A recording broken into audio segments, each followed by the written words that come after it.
Pronto. E aí, tudo Opa, certo? Bruno. Boa noite. Boa noite. Tudo Bruno, bem? isso aqui é um projeto novo, não é uma ligação de vídeo normal, comum.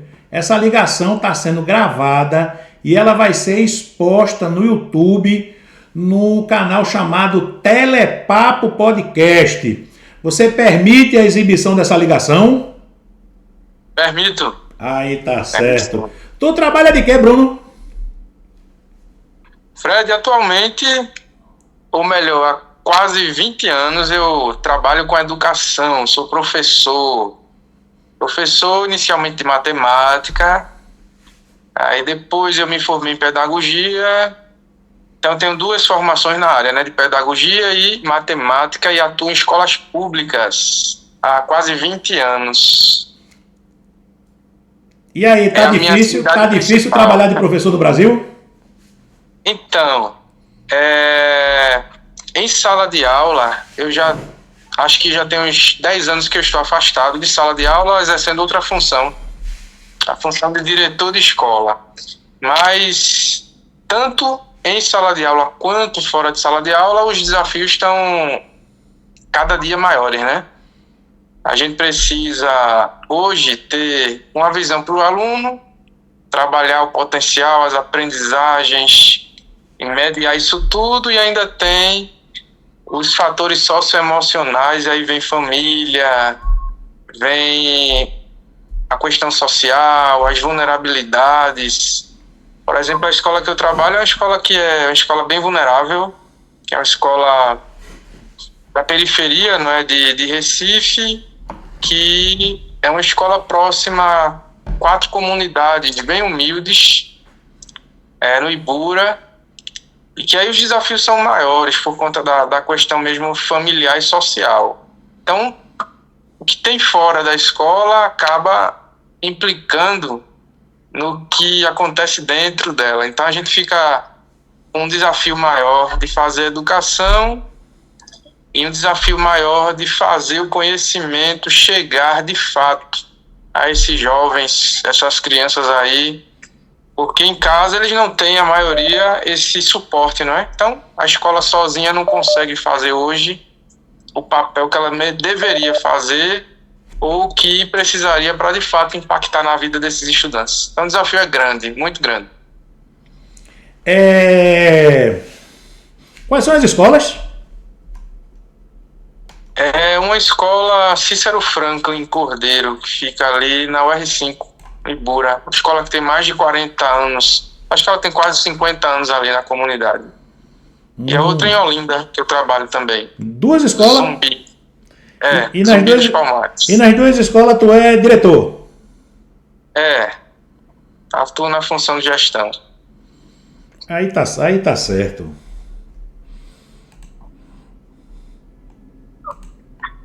Aí tá certo, meu amigo.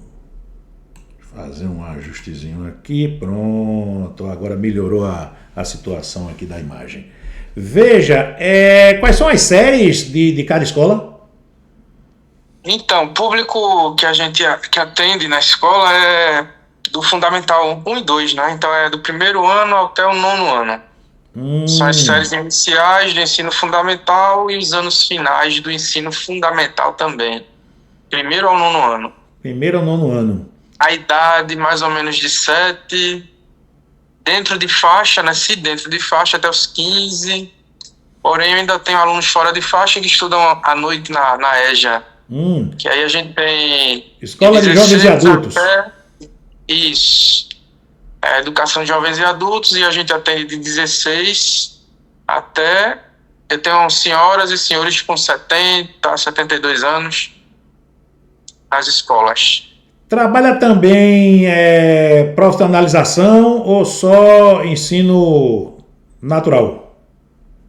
Não, a atividade fim, de fato, da escola, das escolas que eu estudo é educação básica, normal, mas a gente também trabalha algumas disciplinas eletivas do currículo, que aí a gente pensa nessa profissionalização deles, né? Então, a gente tem trabalha a questão de sustentabilidade, e a gente trabalha também a questão de meio ambiente, a gente trabalha também a administração, processos administrativos. Então, eles acabam aprendendo algum ofício nesse sentido, né? E os alunos à noite, a maioria deles trabalha, né? Grande parte trabalha.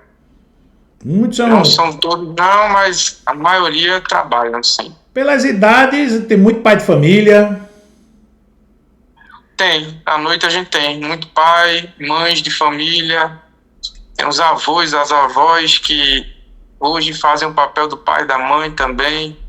Né? Então, geralmente, é avô do aluno do dia, avó, e à noite estuda. Então,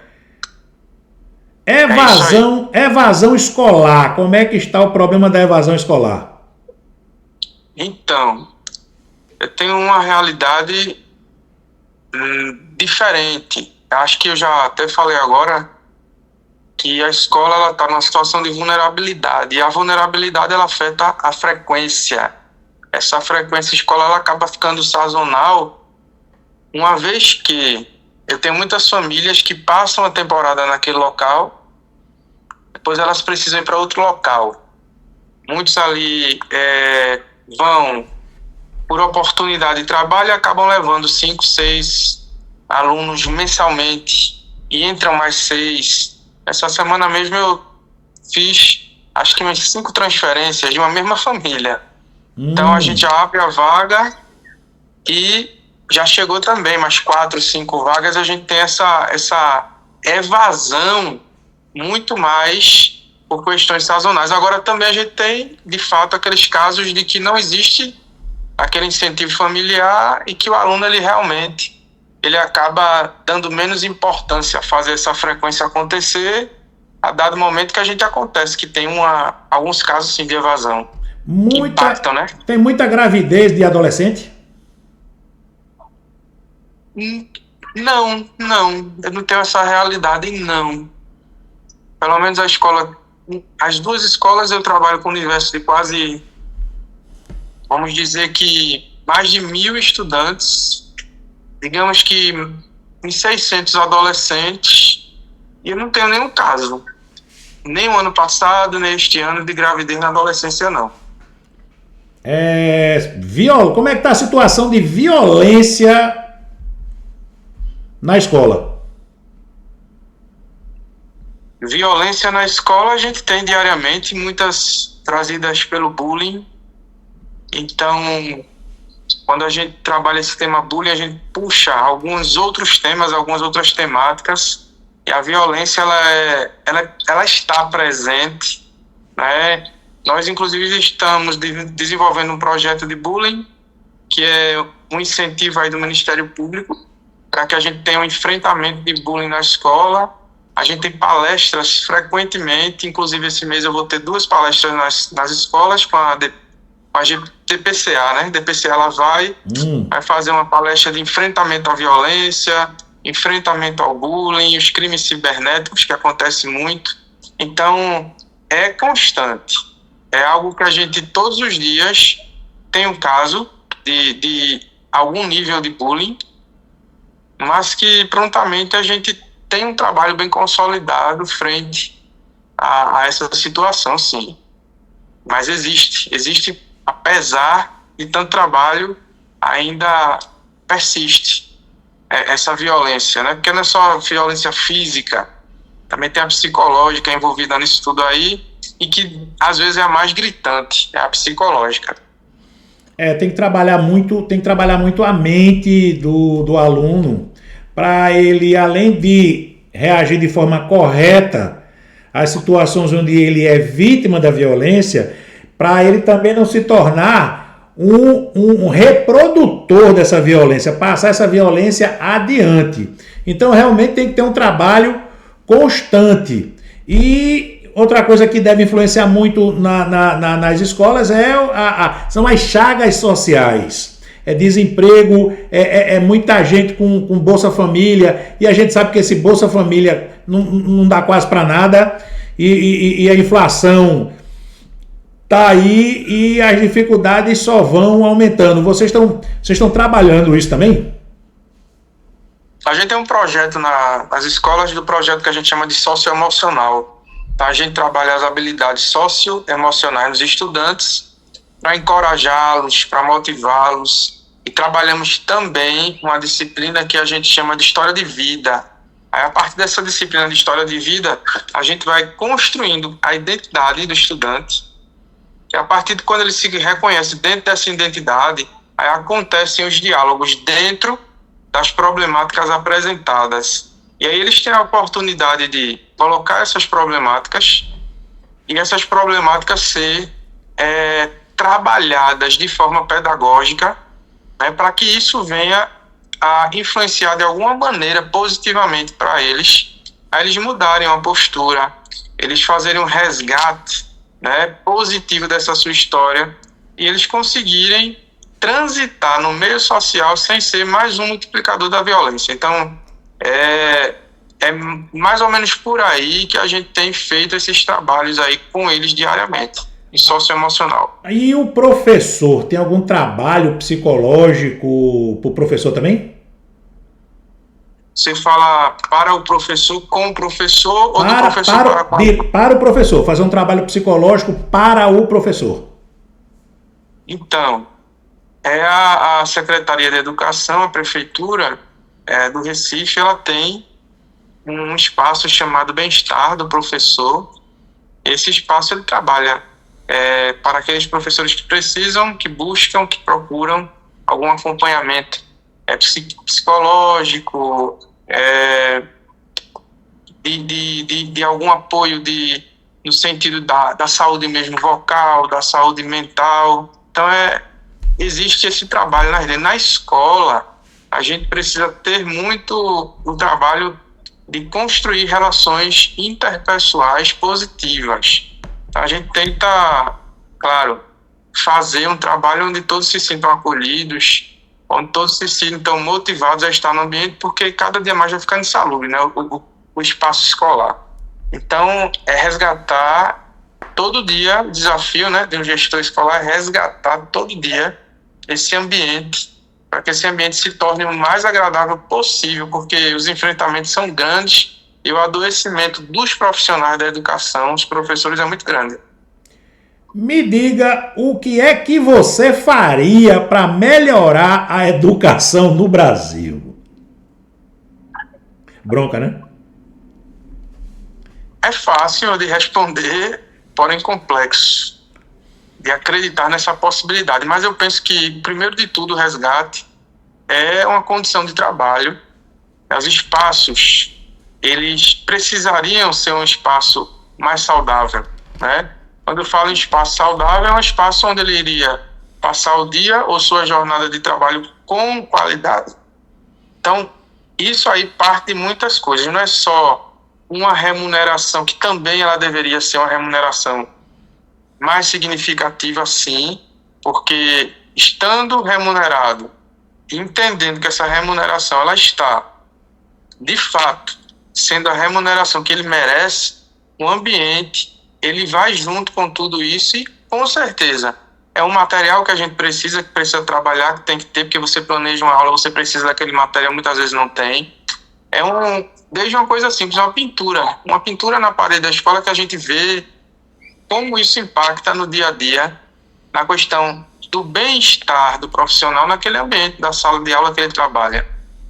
Até um piloto, que às vezes a gente não tem para escrever no quadro. Então, a condição de trabalho e a condição de remuneração desse profissional são duas coisas que eu acredito, que eu digo que é fácil responder a sua pergunta, mas que ainda está um pouco distante, porque a cada dia que a gente vê aí, cada ano a gente fala de um reajuste de um piso salarial que muitas vezes não é cumprido, né, pela entidade pública.